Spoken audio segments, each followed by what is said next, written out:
Assalamualaikum warahmatullahi wabarakatuh. Hai teman-teman pemilih, berjumpa lagi nih dengan saya Dina Hasanatul Huda di podcast KPU Kota Payakumbuh dalam program Bisik Pedas, Bincang Asik, Pemilu dan Demokrasi. Teman-teman pemilih, jangan lupa pantengin terus ya sosial media kami di bawah sini ya teman-teman. Jangan lupa juga subscribe channel YouTube kami, like dan komen juga. Di sana teman-teman bisa selalu update nih tentang info kepemiluan, terutama di KPU Kota Payakumbuh. Nah, teman pemilih, tidak terasa nih ya, kita sebentar lagi sudah dekat menuju pemilu 2024. Nah, tahapan-tahapan pun sudah berjalan sejauh ini. Nah, dalam tahapan-tahapan ini, kita tidak jauh-jauh dari aturan-aturan yang berlaku, terutama di bidang hukum. Nah, teman-teman, di sini sudah hadir bersama kita Ketua Divisi Hukum KPU Kota Payakumbuh, Bapak Ihsanul Huda. Halo Pak Ihsanul Huda. Halo Dina. Apa kabarnya nih Pak Ihsan? Baik, alhamdulillah. Nah, teman-teman, sekedar info nih, Pak Ihsan ini tuh yang paling muda di Komisioner KPU Kota Payakumbuh. Yeah. Kami di KPU Kota Payakumbuh tuh sering manggil Bang ya, Bang Ihsan ya. Jadi mungkin lebih asiknya manggil Bang aja ya, Bang ya.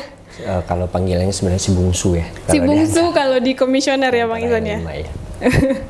Sebelumnya nih Bang, kan ini boleh ya Bang panggil Bang ya Bang? Boleh. Silakan. Di KPU Kota Payakumbuh ini kan Bang Ihsan nih baru beberapa bulan ya Bang? Berapa baru bulan? Sekitar 4 bulan. 4 bulan. Nah, mungkin teman-teman KPU Kota Payakumbuh di rumah itu belum tahu nih Bang Ihsan ini siapa, backgroundnya apa. Silahkan Bang, kenalan dulu ke kamera. Baik, kepada teman pemilih, perkenalkan nama saya Ihsanul Huda, bisa dipanggil Ihsan. Saya lahir di Ujung Gading tanggal 4 Juni 1991, umur sekitar 32 tahun sekarang, tinggal di Tiaka. Tepatnya di Komplek Mandevilla, dan sekarang alhamdulillah diamanahkan menjadi Ketua Divisi Hukum dan Pengawasan KPU Kota Payakumbuh. Mungkin itu saja perkenalan singkatnya. Apanya Bang? Pengen tahu nih Bang, background Abang sebelumnya di mana? Oh iya, untuk pengalaman kerja, saya juga pernah dulu bekerja di staf sekretariat Bawaslu Kabupaten 50 Kota. Sebelumnya juga pernah di staf sekretariat Bawaslu Pasaman Barat, dan juga sebelum itu juga pernah menjadi PPS di salah satu nagari di Pasaman Barat.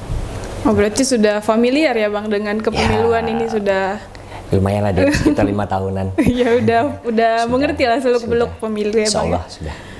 Ini Bang, apa saja sih Bang fungsi dan tugas nih dari Divisi Hukum dan Pengawasan ya Bang penyebutannya?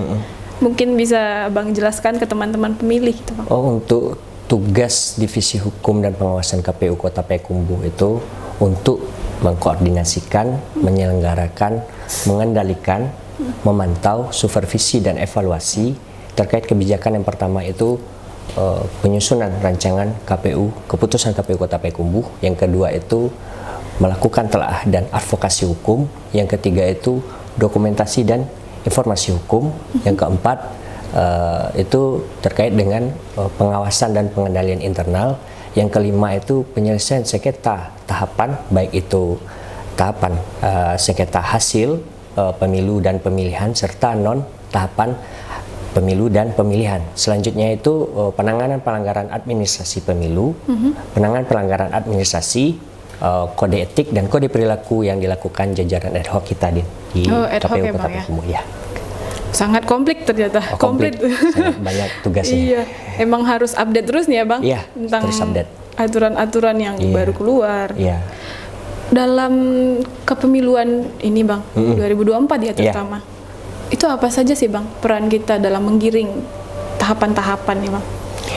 Ya, Divisi Hukum dan Pengawasan KPU Kota Payakumbuh ini bisa dikatakan selimutnya KPU Kota Payakumbuh, di mana setiap permasalahan yang terjadi, Divisi Hukum dan Pengawasan KPU Kota Payakumbuh itu mempelajari dan menganalisa setiap permasalahan itu, baik itu tahapan dan non tahapan, melalui telah hukum. Dan ketika nanti ada persoalan, tentu beriringan dengan advokasi atau pembelaan hukum, baik itu tahapan dan non tahapan yang ada di KPU Kota Payakumbuh. Nah, sejauh ini kan tahapan sudah berjalan nih Bang. Kita udah sampai di DCT terakhir ya Bang? Iya, sekarang di verifikasi. Nah, apakah sejauh tahapan ini tuh di KPU Kota Payakumbuh itu sudah ada sengketa, Bang? Oh, mungkin dilengkapi lagi ya, Din ya. Kita mulai kita flashback ke belakang lagi. Kita mulai pengajuan bakal calon itu dimulai pada tanggal 1 sampai 14 Mei dulu, 2023. Dan pada saat itu pengajuan bakal calon tahapannya. Dan sekarang itu kita tepat tanggal 19 Oktober ya. Sekarang Oktober itu kita sudah masuk pada sudah selesai, bahkan sudah selesai tahapan verifikasi administrasi pencermatan hasil calon sementara rancangan DCT. Sampai saat ini belum ada penanganan pelanggaran administrasi dan juga sengketa proses yang terjadi di tahapan ini. Kalau berbicara tentang divisi hukum nih, Bang, kita tidak akan jauh-jauh nih dari produk hukum ya. Iya, tentu. Nah, pasti. Teman-teman pemilih di rumah nih mungkin belum tahu nih, Bang, apa sih produk hukum yang dikeluarkan ke divisi hukum terutama KPU Kota Payakumbuh? Kalau kita berbicara produk hukum, mungkin sangat banyak produk hukum ya, Din. Cuman kita khusus di KPU Payakumbuh ya. Kota Payakumbuh itu pertama berupa surat keputusan Ketua KPU Kota Payakumbuh dan surat keputusan Sekretaris KPU Kota Payakumbuh, yang itu baik itu tahapan maupun non tahapan. Nah itu mungkin ya itu, Din. Kalau misalnya teman-teman pemilih di rumah nih, Bang, pengen ngakses nih, pengen update nih tentang keputusan yang tadi, itu bisa dilihat di mana ya, Bang? Bisa. Teman pemilih bisa nanti melihat produk hukum yang sudah dikeluarkan KPU Kota Payakumbuh melalui laman JDIH KPU Kota Payakumbuh.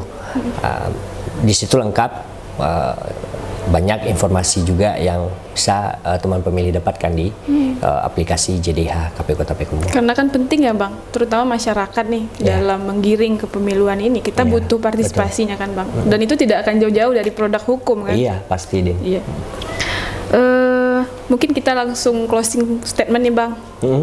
Apa sih saran nih ke teman-teman pemilih di rumah nih, Bang? Oh gitu. Iya. Saran ya kepada teman-teman pemilih, pesan kami Divisi Hukum dan Pengawasan KPU Kota Payakumbuh, pelaksanaan pemilu 2024 ini tentu berdasarkan norma yang ada dan memberikan kepastian kepada seluruh pihak yang terkait dalam pemilu tahun 2024 ini. Kepastian hukum menjadi salah satu syarat mutlak untuk membangun pemilu yang berintegritas. Untuk mewujudkan hal tersebut butuh partisipasi dan dukungan masyarakat sebagai pemilih. Dan juga nanti teman pemilih bisa mengikuti tahapan pemilu serta melihat produk hukum KPU Kota Payakumbuh melalui Google, bisa diketik JDIH KPU Kota Payakumbuh gitu. Mungkin itu saja, Din. Itu ya, Bang, ya. Makasih ya, Bang, atas pengetahuannya nih bagi kami teman pemilih terutama. Ya, oke.